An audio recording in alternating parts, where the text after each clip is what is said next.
Bismillahirrahmanirrahim. Assalamu alaikum, dear students and dear viewers. Universal Declaration of Human Rights. Yeah, this is the phrase which is used when referring to the last or the farewell sermon of the Holy Prophet sallallahu alaihi wasallam. It is called the farewell sermon because the Prophet sallallahu alaihi wasallam delivered it on the occasion of his first and the last Hajj. Although he has delivered some speeches, some sermons after that, but this is a most important for its contents and also because of the occasion on which it was made, when 120,000 followers were listening to him attentively, and after a struggle of 23 years, the Prophet sallallahu alaihi wasallam had finally established the dominance of Islam in Arabia. Urdu میں خطبہ حجت الوداع کہتے ہیں. وجہ وہی جو میں نے بتا دی کہ فرسٹ اینڈ لاسٹ حج آپ وسلم جب پرفارم کر رہے تھے تو 9 ذی الحجہ کو یہ خطبہ دیا گیا اور اس کو انسانی حقوق کے اوپر سب سے پریسائز اور کمپریہنسو جامع خطاب کہا جا سکتا ہے. اور پھر یہ جسٹ خطاب نہیں ہے بلکہ آپ صلی اللہ علیہ وسلم نے اپنے فالوورز کو یہ حکم اور ایک وصیت کی بھی حیثیت رکھتا ہے. یہ بائنڈنگ ہے آج قیامت کے دن تک کے لیے تمام مومنین مسلمانوں پر, اور اس کا موضوع صرف مسلمان نہیں ہے بلکہ ساری دنیا کے انسان اور انسانی جو رویے ہیں, انسانوں کا انسانوں کے ساتھ رویہ کیا ہونا چاہیے, وہ اس کا موضوع اور ٹاپک ہے. سو لیٹس سی کہ federal board of intermediate and secondary education کی پرسکرائب جو بک ہے سیکنڈ ایئر کے لیے انگلش کی, اس کا فرسٹ یہ لیسن ہے. کے پی کے ٹیکسٹ بک بورڈ کی پبلش کی ہوئی یہ بک ہے. تو let's see how it goes. تو سب سے پہلے انٹروڈکشن دیا گیا, اس خطبے کا بیک گراؤنڈ بتایا مختصر سا اس بک کے اندر. This sermon the Holy Prophet Muhammad ﷺ delivered on the 9th day of Dhul Hijjah 10 AH 632 CE in the Orana valley of Mount Arfat in Makkah at the end of his first and last pilgrimage to Makkah. تو پورا وہی جو میں نے آپ کو بتا دیا کہ پہلا اور آخری حج تھا وسلم کا, اس کے اختتام پہ آپ نے یہ خطاب فرمایا اورانا وادی میں, وادی اورانا میں جو کہ عرفات پہاڑی کی وادی ہے, اور یہ سن تھا 10 ہجری یعنی آپ سب کی ہجرت کے بعد کا 10واں سال. A H stands for after Hijra and C E stands for common era, جس کے لیے دوسرا ورڈز اے ڈی یوز ہوتا ہے 632. اے ڈی بھی کہہ سکتے ہیں. اے D stands for anno domini which means year of the Lord, that is حضرت عیسیٰ علیہ السلام کی پیدائش کا سال. تو یہ وہ موقع ہے جب آپ نے یہ خطاب کیا. The farewell sermon is mentioned in almost all books of hadith. تو اس کی اتھینٹسٹی کو ری انفورس کرنے کے لیے یہ بات سمجھنے والی ہے کہ حدیث کی تمام کتب میں اس الوداعی خطاب کا ذکر موجود ہے. صحیح البخاری refers to the sermon and quotes part of it. صحیح بخاری میں اس خطبے کا حوالہ ہے اور اس کا کچھ حصہ بیان کیا گیا ہے. صحیح بخاری جو ہے صحیحین, جو صحیح بخاری اور صحیح مسلم جو حدیث کی مستند ترین کتابیں سمجھی جاتی ہیں ان میں سے ایک ہے, اور صحیح البخاری کو مسلمانوں کا ایک بہت بڑا گروہ صحیح البخاری کو قرآن پاک کے بعد سب سے مستند حدیث کی کتاب سمجھتا ہے. اس میں ذکر موجود ہے. امام احمد ابن حنبل رحمۃ اللہ علیہ has given the longest and perhaps the most complete version of this sermon in his musnad. تو امام احمد بن حنبل رحمۃ اللہ علیہ نے اپنی مسند میں, جو کہ حدیث کی جو کلیکشن کی کتاب ہے مسند احمد, اس میں غالباً سب سے طویل اور سب سے مکمل حصہ اس خطبے کا بیان کیا ہے. تو حدیث کی باقی کتب میں بھی ہے لیکن وہاں پہ کسی حدیث میں کچھ حصہ, کسی میں کچھ حصہ. تو اس میں یعنی مسند احمد میں زیادہ ڈیٹیل سے پوری تفصیل سے خطبہ بیان کیا گیا. محمد صلی اللہ علیہ وسلم led the pilgrims from Makkah through the valley of Mina and up to the mountain of Arafat and then stopped them in the valley of Urana. حضرت محمد صلی اللہ علیہ وسلم اپنے فالوورز کو، حجاج کو، پلگرمز جو حجاج کرام حج کرنے آئے ہوئے تھے اس سال میں، ان کو لے کر مینا سے ہوتے ہوئے، مکہ سے روانہ ہوئے، مینا سے ہوتے ہوئے عرفات پہاڑی تک، اور وہاں آپ صلی اللہ علیہ وسلم نے انہیں اورانا وادی میں اپنے سامنے روک لیا. They stood in front of him silently as he sat on his camel and delivered this sermon. یہ خطبہ جب آپ نے خطاب فرمایا، اپنے اونٹ پر سوار تھے، اونٹنی پر بیسیکلی سوار تھے، اور وہ ان کے سامنے جو سنی صحابہ کرام ہیں، جو حجاج کرام حج کرنے آئے ہوئے تھے، خاموشی سے کھڑے ہوئے تھے. اب اسلام کی حقانیت واضح ہو گئی تھی، آپ صلی اللہ علیہ وسلم کا سچا نبی ہونا واضح ہو گیا تھا. اس لیے جو حجاج کرام وہاں آئے ہوئے تھے وہ سب کے سب پوری طرح آپ صلی اللہ علیہ وسلم کی محبت اور احترام سے سرشار تھے، اس لیے توجہ سے اور خاموشی سے وہاں موجود تھے آپ صلی اللہ علیہ وسلم کی بات سننے کے لیے. With a crowd of over 120,000 pilgrims, his voice could not reach out to all those who were present. 1,20,000 کا بہت بڑا اجتماع تھا، تو آپ صلی اللہ علیہ وسلم کی آواز ان تمام لوگوں تک نہیں پہنچ سکتی تھی جو وہاں موجود تھے. He therefore asked Rabah ibn Umayyah ibn Khalf, who was known to have a loud voice, to repeat the sermon after him. تو اس لیے آپ صلی اللہ علیہ وسلم نے رباح بن امیہ بن خلف سے کہا کہ وہ آپ کے جملے، آپ کے خطبے کو جملہ بہ جملہ ہر سینٹنس آپ کا ریپیٹ کریں، دہرائیں، so that everyone could hear، تاکہ ہر کوئی سن سکے. ان کی آواز بلند تھی. رباح کچھ لکھا because he was known to have a loud voice، اونچی آواز وہ رکھتے تھے. اینڈ دوسری اس کی امپورٹنس یہ بھی تھی کہ امیہ ابن خلف قریش کے سرداروں میں تھا جو اسلام کے شدید ترین مخالف رہے، لیکن اب اسلام کی جو حقانیت ہے وہ اسٹیبلش ہونے کے بعد اس کی اولاد بھی رباح بن امیہ بھی اسلم کے غلاموں میں شامل تھے اور آپ کے جو خطبے کو لوگوں تک پہنچا رہے تھے. The sermon is as follows، تو خطبہ کچھ اس طرح سے ہے. After praising and thanking Allah, Prophet Muhammad صلی اللہ علیہ وسلم said، اللہ تعالیٰ کی حمد و ثنا کے بعد، شکر ادا کرنے کے بعد، آپ صلی اللہ علیہ وسلم نے یہ فرمایا لوگوں سے، O people, lend me an attentive ear, for I know not whether after this year I shall ever be amongst you again. لوگوں میری بات توجہ سے سنو، کیونکہ مجھے نہیں معلوم کہ اس سال کے بعد میں دوبارہ آپ لوگوں کے درمیان میں ہوں گا. تو آپ وسلم کے خطاب کا انداز اگرچہ ٹرانسلیٹڈ ہے انگلش میں، پھر بھی کسی حد تک اس کو مینٹین رکھنے کی کوشش کی گئی ہے. تو to lend an attentive ear ایک ایڈیم ہے، اس کا مطلب ہوتا ہے توجہ سے سننا. And I know not, I do not know کو ایک اوریٹو وے ہے کہنے کا.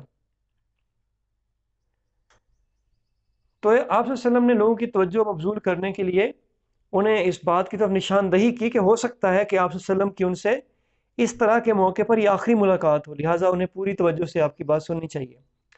Therefore, listen to what I am saying to you very carefully and take these words to those who could not be present here today. تو جو میں کہوں، آپ صلی اللہ علیہ وسلم نے فرمایا کہ جو میں کہوں وہ پورے دھیان سے سنو، اور پھر میرے الفاظ کو ان لوگوں تک لے جاؤ جو آج یہاں موجود نہیں ہیں. O people, just as you regard this month, this day, this city as sacred, so regard the life and property of every Muslim as a sacred trust. This is the sentence, this is the statement which you can hardly compare with any other statement made for the rights of people. مسلمان کی شان یا مسلمان کی عظمت، نیک مسلمان کی نہیں، کسی مسلمان کی عظمت کی بات ہو رہی ہے، اس کو